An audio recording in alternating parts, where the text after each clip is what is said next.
Next is from J12, and the subject is Triple H losing NXT. Yo K100, Meltzer reporting that Triple H and NXT are getting destroyed because they didn't win the war against AEW. NXT is also going back to tape shows. Do you see NXT still on TV a year from now?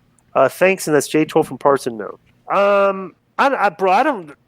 The whole thing about I would definitely, from what I've heard, that they didn't care about the ratings thing, and like thinking that like Meltzer's trying to say they didn't win the war. I would love to know his source on this because people I've talked to in WWE.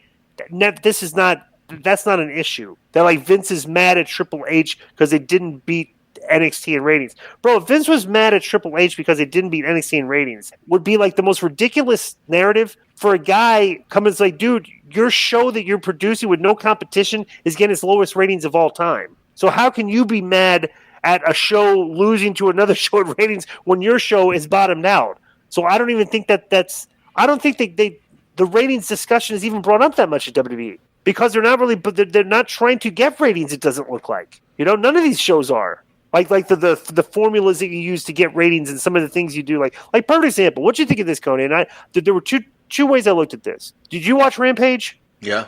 Okay. Did you think it was weird when they opened the show and went straight to commercial? Kind of. Why did you think they did that? Because they knew they needed 15 minutes for Punk's in ring, so they had to slot an ad right there before we started talking. I thought, and I would like to know if they did this. Okay.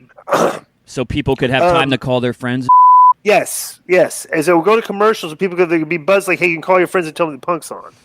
Maybe I don't know, but I would wonder if that was brought up in conversations of why they did this. But I have no clue. Would you have any input on that, Conan? No, I just thought it was great. I mean, they started off the show how they needed to start it, with him coming out so they wouldn't be chanting his name during other match. I just thought it was. Yeah, when they went to commercial, what was your reaction right at that moment when they went to commercial? Wow, what a great way to build up anticipation. That's what really right. Yeah. I thought I was different after they did it. I was like, did they do that because they wanted people? I was like, why are they going to commercial break right now? This is like, I'm like, that's what I was thinking. So we were thinking two different things. So.